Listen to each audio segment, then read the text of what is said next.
Well, oftentimes business education today, and I see it all the time, kids come out of college, the best colleges, Wharton and Harvard and Stanford and some of the great business schools, and they'll come out and they won't have practical experience. There's too many case studies that aren't practical. You know, we ask kids that are 16 to 18 years old to make $100,000 debt decisions when they go off to university. And they're not prepared for that. They don't know what they're getting themselves into. They just assume, okay, I'm going to pay 4 years of education at $25,000 a pop, and when I come out the other side, somehow I'll be able to pay it back. Right. That's not how life works anymore.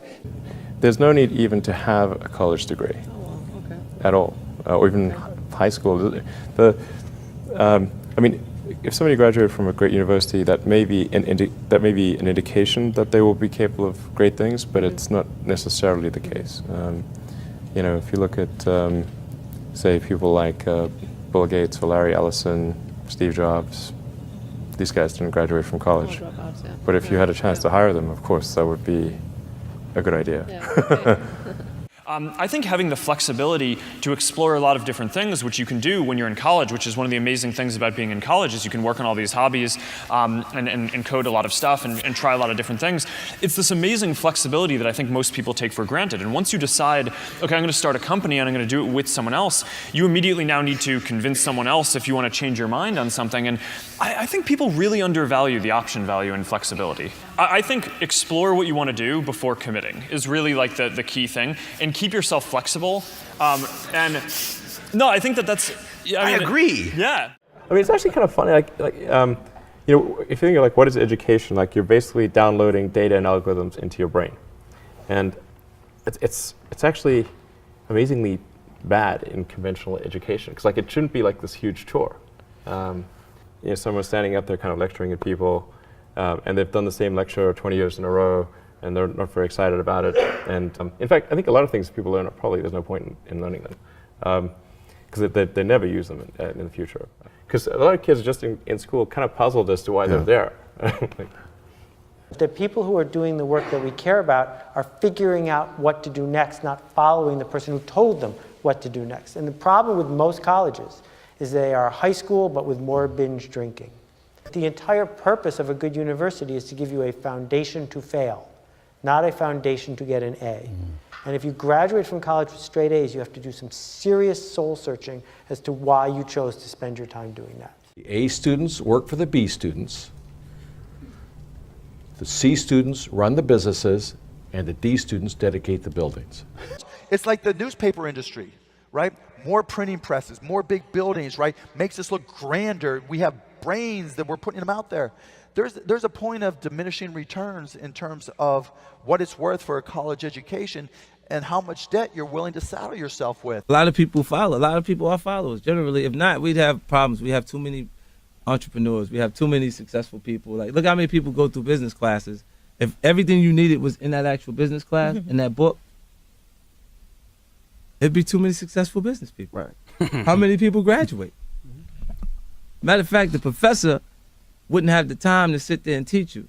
That knows this book damn near verbatim, page by page, he knows it, right? Because he'd be an entrepreneur. Yeah, he's too busy. I'm doing way too much right now because I got the palm trees and we selling so much of the stuff that I'm doing that I ain't quite got time to teach no mother class right now because I'm winning. And so when you walk into a boardroom with a bunch of guys in suits who all went to college, you're fine.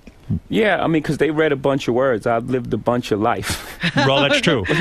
Their law degree doesn't intimidate you, in other words. It kind of evens us out, whether they know it or not. Where do you think you get that self-esteem from? Seriously. I mean, most guys... My mom, first and foremost, but then just living life, like, you know, being in real situations and having to be a person of high integrity and honesty and, you know...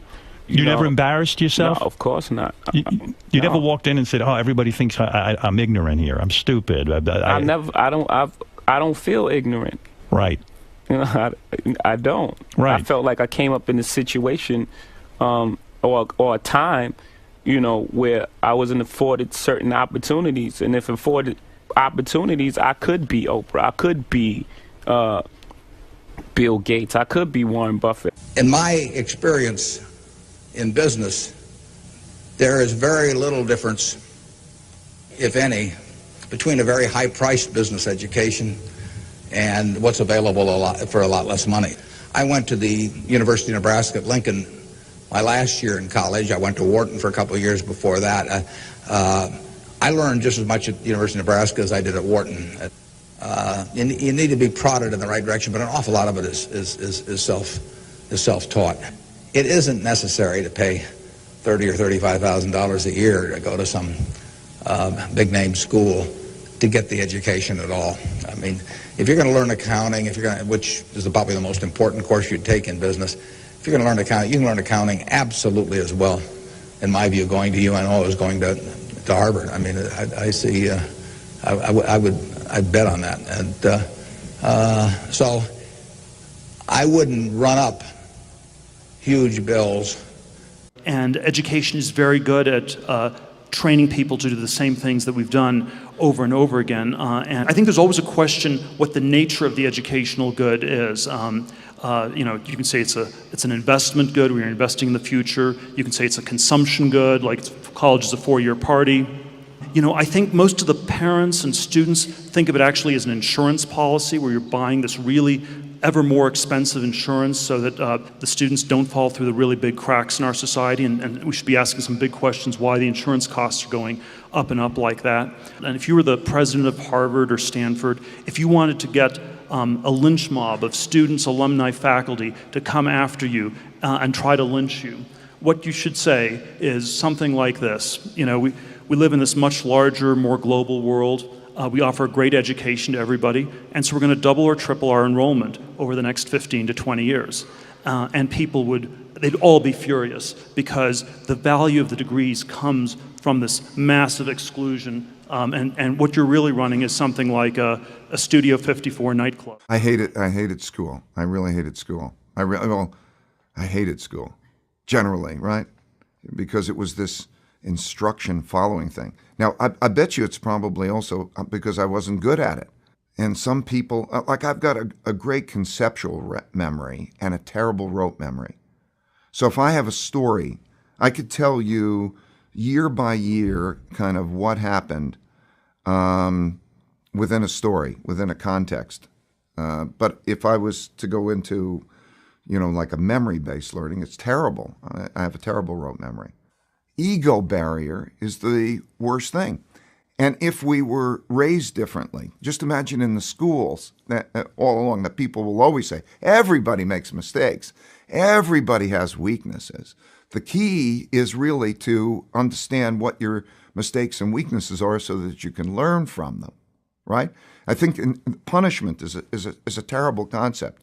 Punishment means that you made a mistake and you're being punished. I think instead of punishment, every time somebody makes a mistake, you should say the only thing that you need to do to get out of your punishment is first think, what kind of mistake was that? So if I'm in a situation that's like that again, how would I deal with it differently, not to make that mistake?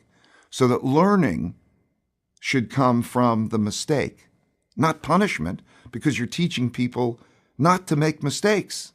Where's where the learning comes from, not the appreciation that if you keep doing this over and over again, you're going to keep encountering the same outcomes.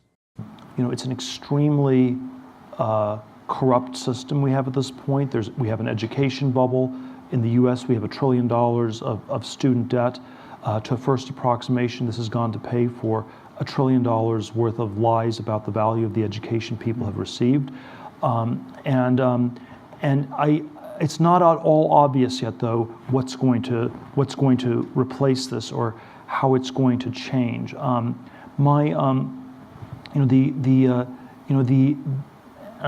somewhat skeptical that it will be replaced by any sort of single unitary system. I have this fellowship for young people to start companies. It's not, my claim is not that everybody should do this. I don't think everyone should become an entrepreneur. And I think there is no one size fits all. So I think the future will be much more heterogeneous, much more diverse in terms of what people do.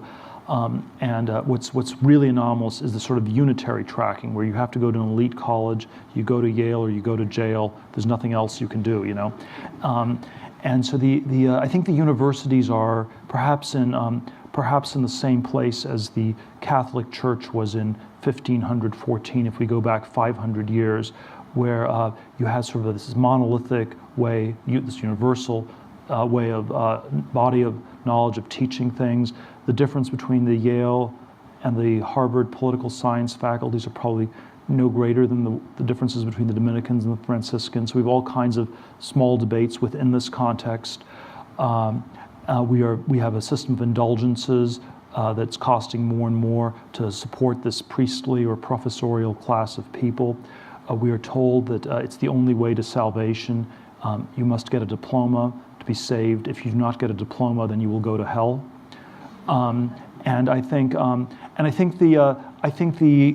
message that I have that's like the 16th century reformers, that's a somewhat troubling message, is that you have to work out your salvation on your own. You have to save yourself, and that's I believe that is the truth, but it's a somewhat uncomfortable one.